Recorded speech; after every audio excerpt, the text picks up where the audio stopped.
할렐루야. 오늘부터 고난주간 새벽 기도가 시작됩니다. 마음을 다하여서 참석하심으로 하나님의 또 은혜를 기억하는 시간이 되시기를 바랍니다. 우리 다 같이 사도신경으로 신앙 고백하심으로 고난주간 정교회 새벽 예배 월요일 예배를 하나님께 드리겠습니다. 나는 전능하신 아버지 하나님 천지의 창조주를 믿습니다. 나는 그의 유일하신 아들 우리 주 예수 그리스도를 믿습니다. 그는 성령으로 잉태되어 동정녀 마리아에게서 나시고 본디오 빌라도에게 고난을 받아 십자가에 못 박혀 죽으시고 장살인 지 사흘 만에 죽은 자 가운데서 다시 살아나셨으며 하늘에 오르시어 전능하신 아버지 하나님 우편에 앉아 계시다가 거기로부터 살아있는 자와 죽은 자를 심판하러 오십니다. 나는 성령을 믿으며 거룩한 공교회와 성도의 교제와 죄를 용서받는 것과 몸의 부활과 영생을 믿습니다. 아멘. 우리 찬송가 364장 함께 하겠습니다.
세상에서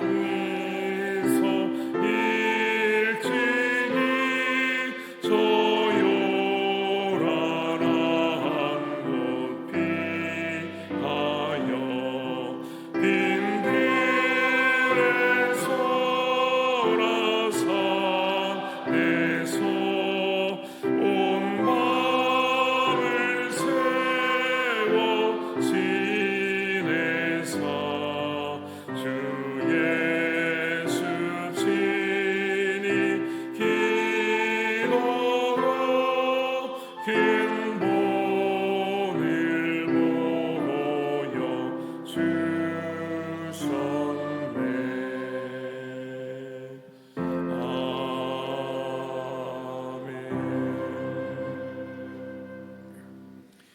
오늘 우리에게 주시는 하나님의 말씀은 마가복음 11장 15절에서 18절 말씀입니다.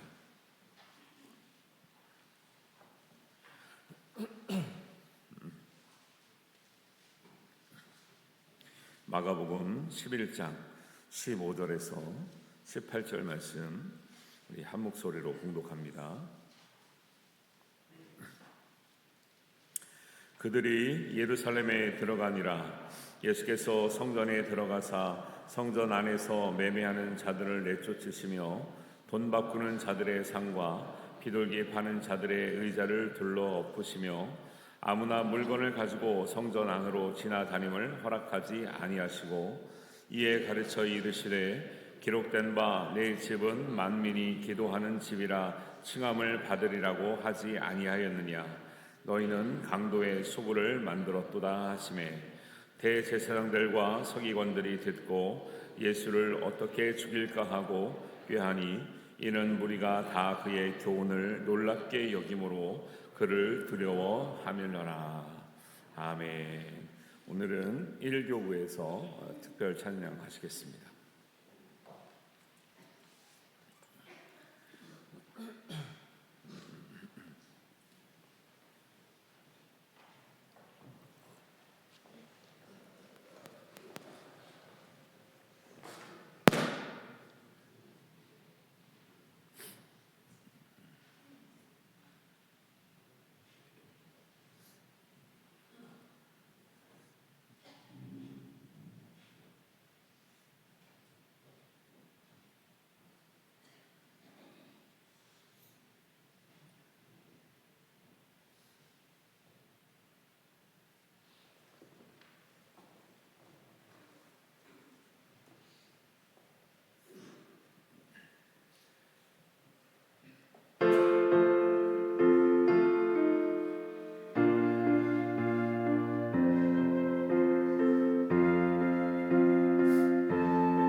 감사합니다. 찬양을 하는 거 보니까 준비를 많이 하셨네요. 역시 이 할렐루야 찬양대 대장님이 있는 교구라 막 화음도 나오고 플룻도 나오고 하여튼 귀한 찬양 잘 준비해 주셔서 많이 참석해 주셔서 감사합니다.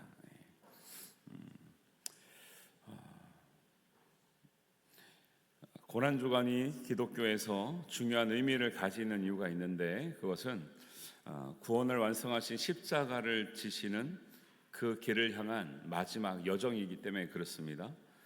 사복음서가 대체적으로 비슷한데, 특별히 마가복음을 중심으로 보면 마가복음은 16장까지 있잖아요. 16장 중에 10장까지가 예수님의 3년에 관한 이야기를 담고 있고, 11장부터 16장까지가 예수님의 마지막 일주일에 관한 이야기를 담고 있습니다. 여러분, 물리적으로 봐도 이게 비교가 상당히 차이가 많이 나죠.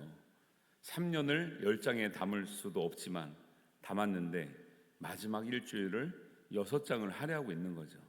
이것은 이 분량이나 이런 비율을 봤을 때 그만큼 예수님의 마지막 일주일의 행적이 복음을 이해하는데 굉장히 중요한 의미를 가지고 있다라는 이제 반증을 하고 있는 것입니다.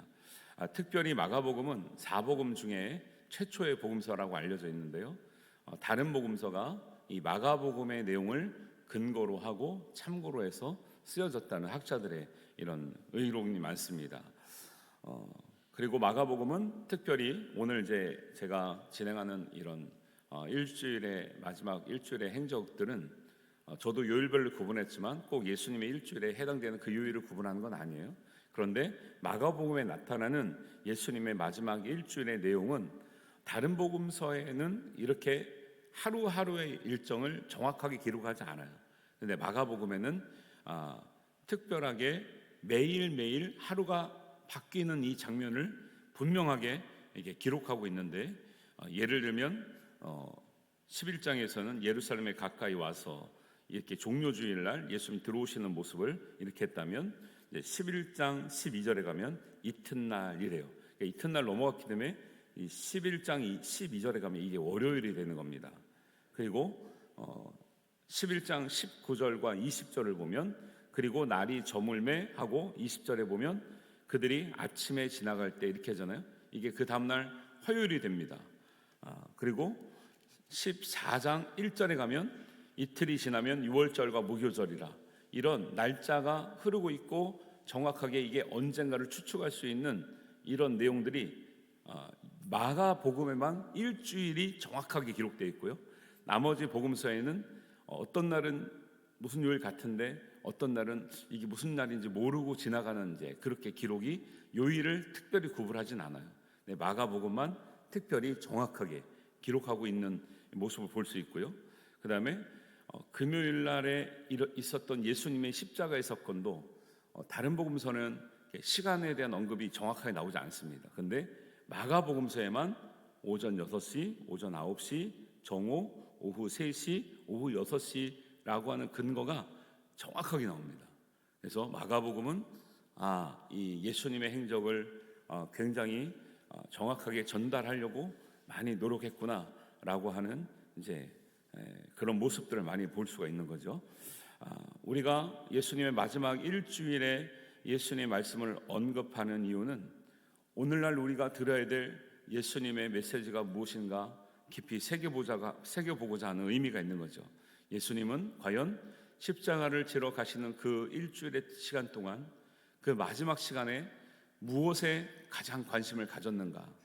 예수님은 그때나 지금이나 우리에게 말씀하시려고 하는 그 말씀은 과연 무엇인가?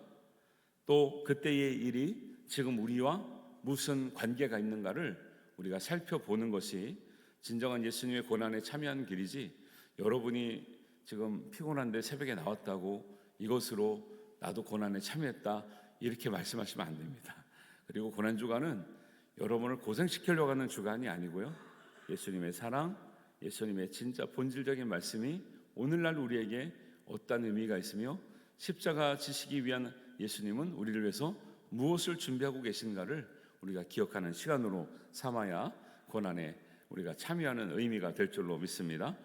예수님의 마지막 일주일의 말씀은 굉장히 이 교회와 신앙생활에 있어서 본질적인 말씀을 하고 계셔요. 고난주간 새벽기도 동안에 제가 월요일에는 그런 관점에서 교회의 본질, 화요일은 헌신의 본질, 수요일은 사랑의 본질, 목요일은 믿음의 본질, 금요일은 복음의 본질, 토요일은 기도의 본질에 관해서 말씀하시는 예수님의 말씀을 근거로 해서 우리가 말씀과 은혜를 나누려고 하는 거죠.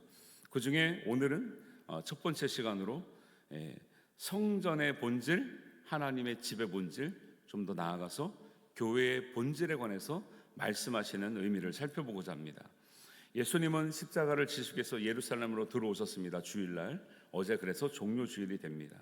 그리고 바로 다음 날 11장 12절에 근거가 나온 것처럼 이튿날 이렇게 나와요. 그런데 성전을 향해서 가장 먼저 종료 주일에 예루살렘에 들어오신 예수님은 그 다음 날 가장 먼저 하신 일이 뭐냐면 성전을 찾아가시는 일이었어요. 기도하시러 가실 수도 있고 아니면 오늘 같은 일들을 하기 위해서 가실 수 있는데, 사실은 오늘 읽었던 이 본문의 말씀이 예수님이 의도하신 일은 아닌 것 같아요. 순수하게 가셨는데 성전에서 일어나는 일들을 봤을 때 예수님께서 굉장히 분노하신 거죠. 그 길을 가다가 무화과 나무에 열매 맺지 못하는 무화과 나무에게 저주를 하신 일들이, 그거는 길을 가다가 하신 일이고, 원래 목적지는 예수님은 그 월요일 날 성전을 찾아가는 일이었어요. 어떻게 보면 예수님이 이제 십자가를 지시기 전에, 우리도 그렇잖아요. 어디 먼 길을 떠나기 전에 정들었던 집을 방문하거나 교회를 방문하는 일이 있습니다. 저는 예수님이 그런 마음으로 이 성전을 찾았다고 생각이 들어요.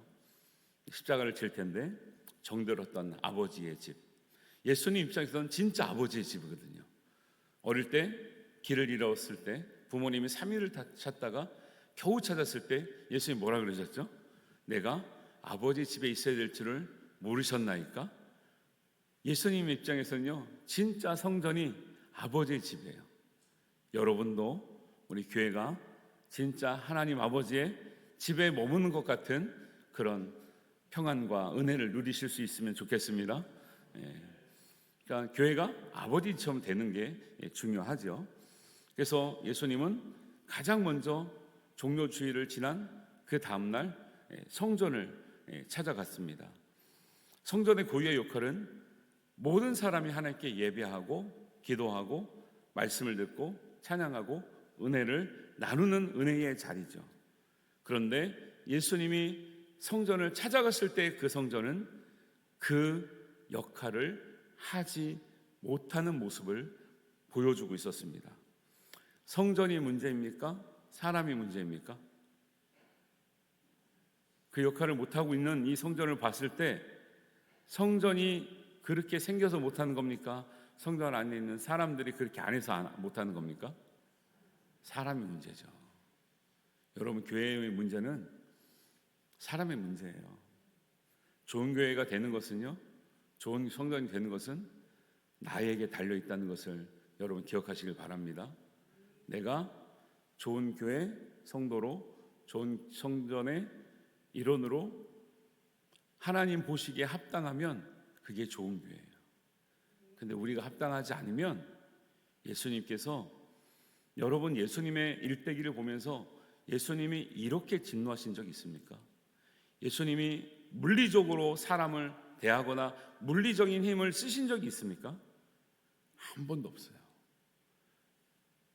오늘 이 장면 외에는 거의 없어요. 사랑의 예수님이 물리적인 힘을 써가면서까지 사람을 내쫓으실 정도 되면요, 이것은 조금 엇나간 게 아니고요, 엄청나게 엇나간 거예요. 하나님의 징계는 아무나 받는 게 아니에요. 정말 많이 엇나갔을 때 받는 거거든요. 여러분, 징계 받기 전에 돌이키시고 하나님의 사랑과 은혜만 받는 우리 귀한 성도님 되시기를 주님의 이름으로 축원합니다. 성전 안에서 예수님이 매매하는 자들을 봤고, 돈 받고 준 사람을 봤고, 비둘기 파는 사람들을 봤어요. 오해하지 말으실 거는 이 교회 안에서 어떤 분들이 그래요.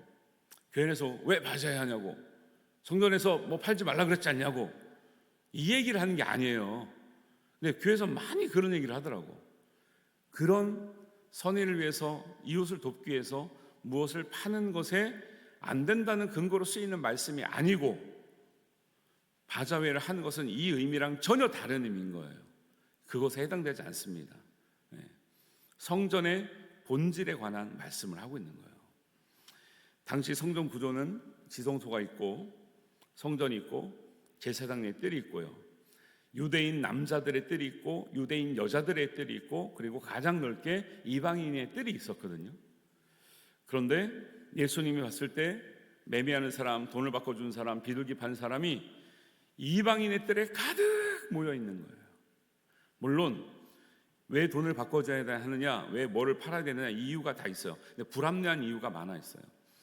집에서 정성스러운 것 기른 양을 가져오면 트집을 잡는 거예요. 이 양은 몸손치 못해, 하나님께 드릴 수 없어.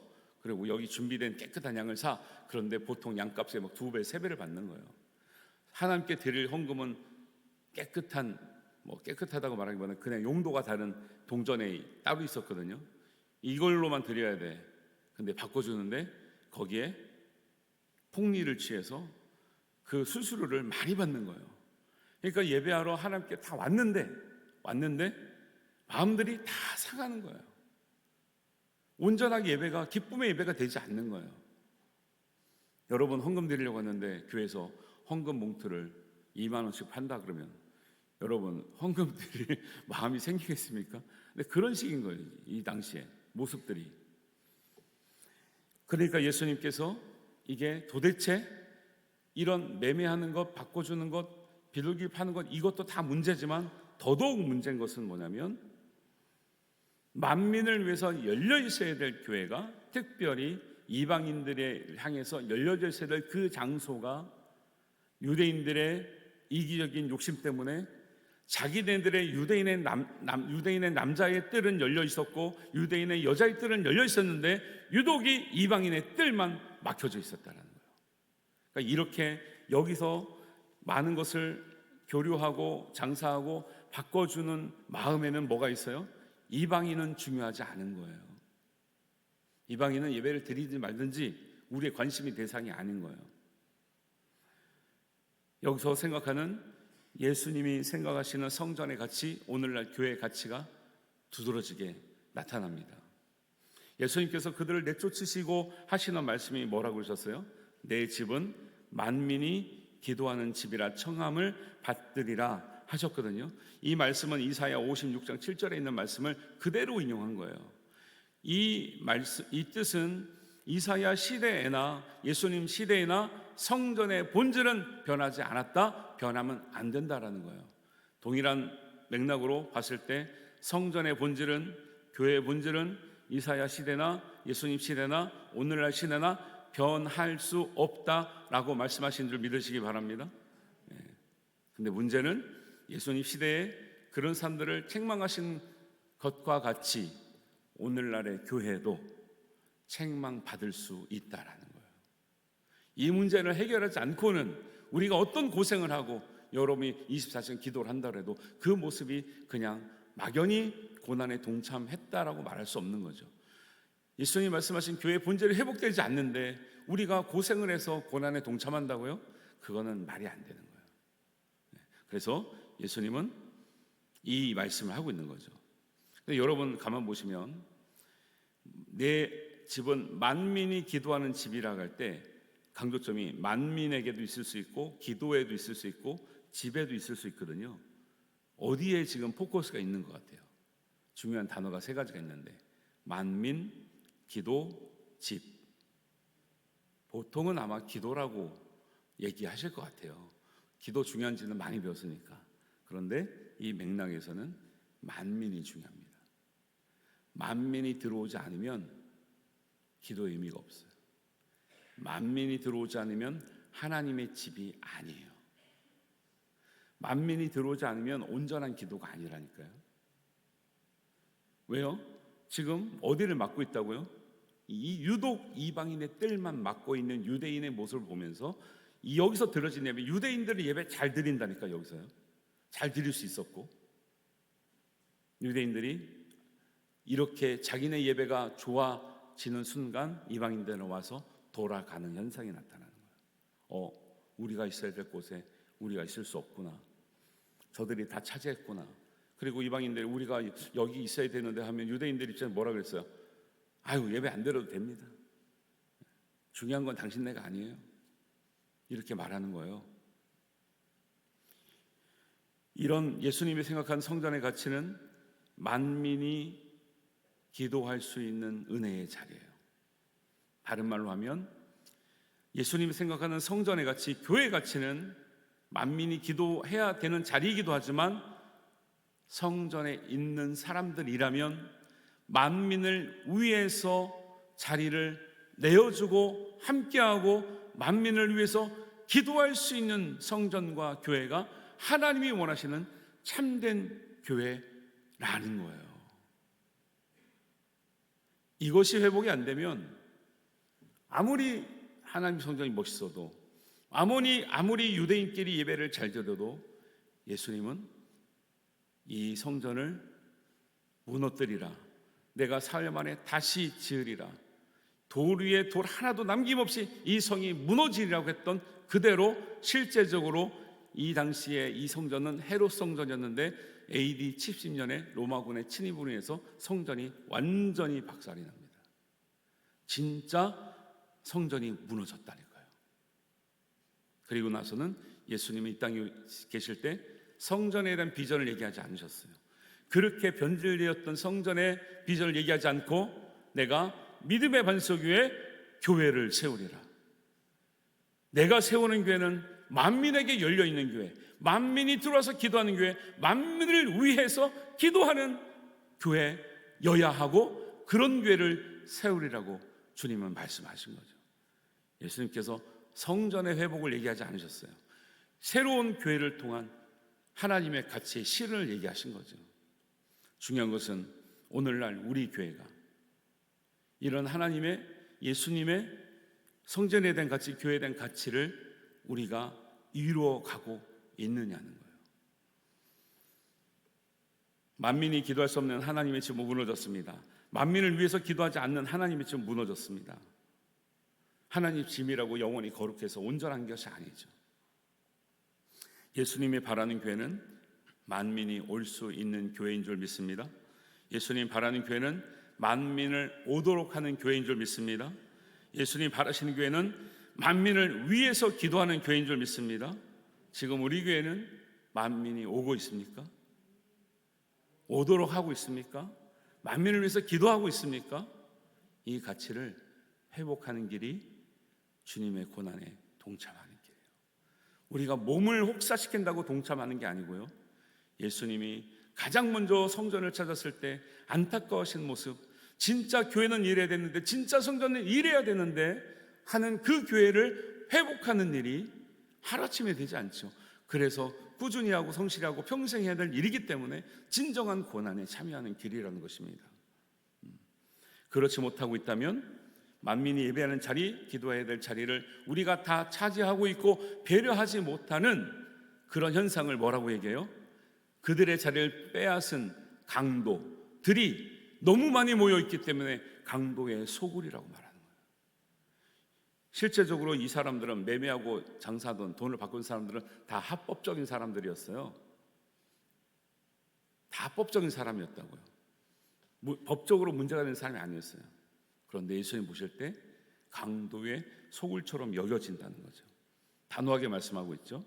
우리가 육신의 고난을 당한다고 해서 고난에 참여하는 것이 아니고요, 예수님께서 십자가를 지러 가는 그 길에 반드시 바로 잡아야 될 성전의 본질, 교회의 본질에 대한 말씀을 우리가 듣고 깨닫고 회복하는 길이 진정한 고난에 참여하는 우리의 믿음의 자세인 줄 믿습니다.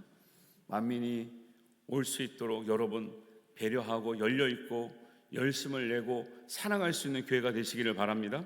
만민이 와서 기도도 해야 되지만 우리가 만민을 위해서 기도하는 교회가 되는 것이 주님께서 오늘 말씀하시는 성전을 가장 먼저 찾아가셔서 우리에게 요청하시는 주님의 음성인 줄을 우리가 깨닫고 기도해야 될 줄로 압니다. 이 은혜가 여러분과 함께 하시기를 주님의 이름으로 축원합니다. 기도 제목 보시면 오늘 우리에게 주시는 말씀을 따라서 우리가 하나님 만민이 기도할 수 있는 교회가 되게 하여 주옵소서. 우리가 만민을 위해서 기도하는 믿음을 갖게 하시고 날마다 깨어서 기도하게 하시고 정말 만민이 하나가 되어서 예배할 수 있는 영광의 그날이 하나님 회복되어지도록 주님께서 눈물을 흘리시며 성전을 위해서 울으셨던 그 믿음을 우리도 갖도록 하나님 함께하여 주옵소서.